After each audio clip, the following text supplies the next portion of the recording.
Hello, it's Daniel. This is the TriathlonDan YouTube channel. Today is another day of triathlon training. I'm planning to do 2 rides and a swim, which is very triathlon training, if I do say so myself. It's actually a lovely day. It is a working day though, so I can't actually go out and enjoy the sunshine anytime. But this weekend ahead is looking equally as nice. So I'm taking the positivity from the sun, just sort of absorbing it, and then using that for motivation.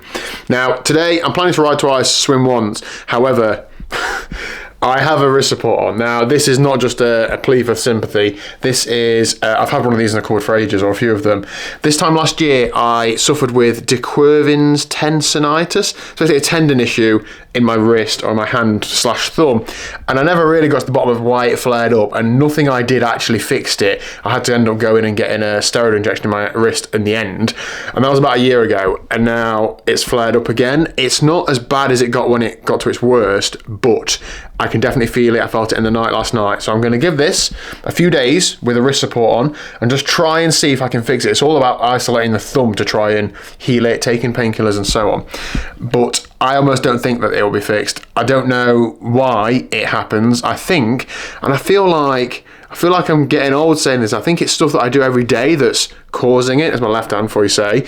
I think it's like laptop use. I don't know if I need to put my laptop at a different height or whatever, or whether it's because I'm riding more, so I'm gripping the handlebars more, or maybe I'm gripping them a bit too hard. I don't know. Whatever it is, it's causing me some issues. I'm hoping it's not going to affect me swimming. I'm only swimming twice a week, so that's not the cause at all. But I'm going to go tonight, see how it is, and try and wear this for a few days and just see what happens. But if it doesn't get any better in the next few days, I'm going to take action, get straight to the doctors, and try and get some sort of steroid injection soon. I expect they want me to go through some physio stuff first, which is fine. If that fixes it, brilliant, but I just don't think that it will. But I also don't know what the longer term solution is, because I can't just have like an annual steroid injection in my wrist. It's not a solution, is it? So we will see. Anyway, I've got a morning at work to do, and then I'll see you at lunchtime for a Zwift spin. Okay, ride done and dusted. The stats on screen. Felt pretty good. I did forget to bring a drink outside.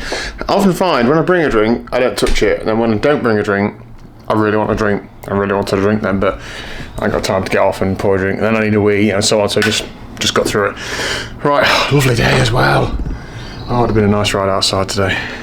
Weekend, come on.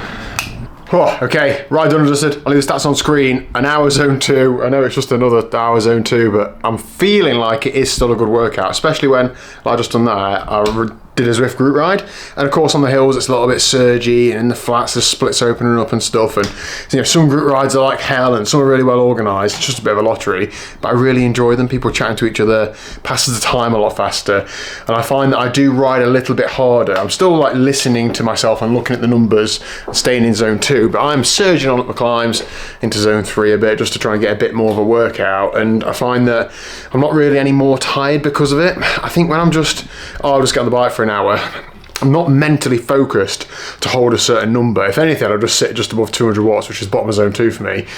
Tonight it was about 230, 235, and I feel exactly the same afterwards, and that is, you know, more of a training effect. I could probably do those numbers no problem. It's just the mental like sap of just being in a garage, like just riding, looking at a screen, that makes you perform a bit worse. So really liking the group rides at the minute. I'm also just conscious that I normally have a rest day on a Thursday, and I haven't the last few weeks because I just can't afford to have one. And I don't mean that for fitness wise. If I had a rest day today and then trained hard tomorrow, I'd probably get fitter.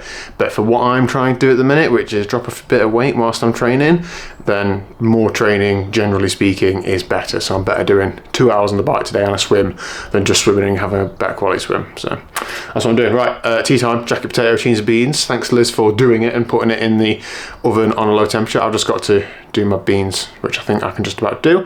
Then we're going to go swimming, so see you there. Okay, evening swim done and dusted, and I've dragged Lee Tunnicliffe onto the video to save today's vlog. Lee, thank you very much for committing all this time for this debrief. Before we go to tonight's swim, you very recently ran a 5k PB, haven't you? I have, yeah. Should we tell the people what it was, and then more importantly, why you're now banned from Parkrun? Yeah, so, well, I clocked 17:42 because when I got to the end, the finish line, I was on 4.97 kilometres. Yeah. And I decided to run down the finish funnel to make it up to 5k for Strava. The pot runners in here will be wincing because what also happened in the finish funnel? I overtook people in the funnel and everyone yelled at me and said I'd cocked it up for everyone. That is bad in the pot run world. But your parkrun time, it was a measured course, so the GPS time you were chasing wasn't that, so your official time was? 17:32.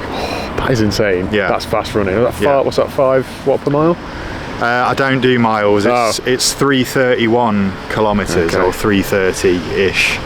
Very fast. I did the first K in 318, so I went out hot. Yeah. Don't disappoint yourself in the first K or mile. Well, I always feel like you may as well make hay while the sun shines. You know why you're not blowing out your backside and your heart rate's not sky high? Yeah. Why not run a bit faster to get some time in the bank? It's only 5k, isn't it? Like, you can only lose so much time. Okay, good. Well, good stuff.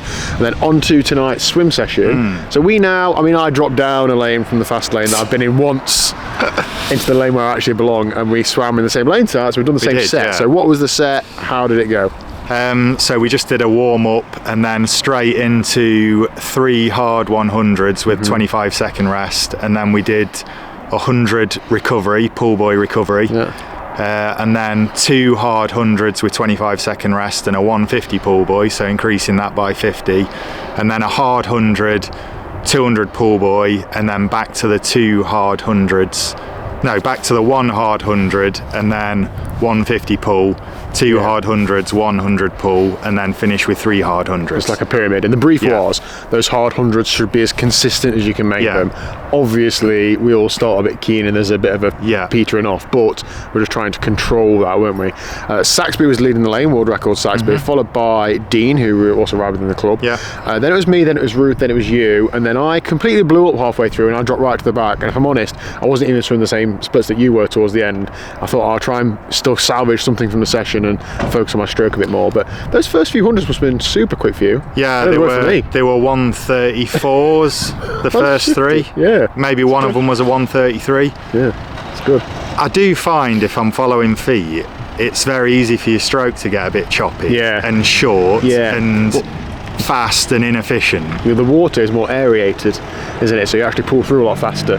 So it's like a different feeling, isn't it? So if you can concentrate on staying long and reducing your stroke rate and keeping a good technique, you can actually make it a bit easier for yourself, which you've just got to, it's a mental battle not to get carried away from it is. I always get carried away, but I also think make hay while the sun shines, and if you're going to get a few good splits in. Definitely. So now we're now in early March. When's your first race of the year and what is it? Are we counting Dirty Reaver? Yeah, so that's the weekend of April the 25th, 26th. I've booked my bike in with Detail Bike Tech for some alterations. Got it. So going narrower on the bars, getting a power meter fitted, and going tubeless as well from your advice. Perfect. Get some big tyres on it. Check your clearance on that front. Your front tyre clearance isn't as big as mine, but if you get 2.1s on, that'd be mint because you got front shocks. The clearance. Now got to pay for new tyres as well. Well, they're better. Were you going to use the same tyres? I was. They'd probably be fine, but Dylan Johnson. Are you going to send me a link then? Because I don't really know what I'm looking at. You're a bit more technical than I am. All right. More tyre volume is more comfortable and less puncture prone, and supposed to be faster, especially on rough gravel like Dirty Reaver. Okay, Dirty Reaver, and then is it Outlaw Half? Outlaw Half, yes. The full thing this time. So you did the swim for me last year. And this year you're doing everything. This year I don't think I'm going to warm up with any duathlons. There's nothing planned yet. So I'm probably just going to do some kind of race simulation in training. Try and ride at what I think I will be in the bike leg, and then just do a steady run off the bike, something like that. Okay. Good stuff. And Lee is going to be leading a group at the TriathlonDan group ride around the Outlaw Half course, aren't you, Lee? I am, yeah. Don't know which group you'll be leading yet, but I'm sure there'll be one there. Don't drop me. So, right, well, thanks for your time. One more thing. Oh, go on, I've made an exciting purchase based on one of your videos. Oh, hang on. Udder cream. No. I don't know what else. Do you remember when Sax had all them punctures? Yes. I've decided to buy one of those pumps that Dean Mitchell had. Brilliant, yeah, they're really good. Yeah. So it's coming tomorrow. That's good. Did you get one with a display on it or anything? Yes. Oh, great. The reason being as well, I'm going to Tenerife with latex tubes. Yeah. And you remember when Dan was round our room every day pumping his tyres up? Yeah, you're done. Well, I don't want to take a track pump on holiday, and I don't want to have to try and find one. No. So I'm thinking that'd be good to have in the room just to pump your tyres up every day. Perfect. Lovely good stuff. Right. Hit like, subscribe. I'll put Lee's Strava link down below as well, Lee. If anyone's interested in your training, how to run a 17:35k. Follow this guy, not me, because I ain't done that. Right. See you later. See you later, Dan. Thanks.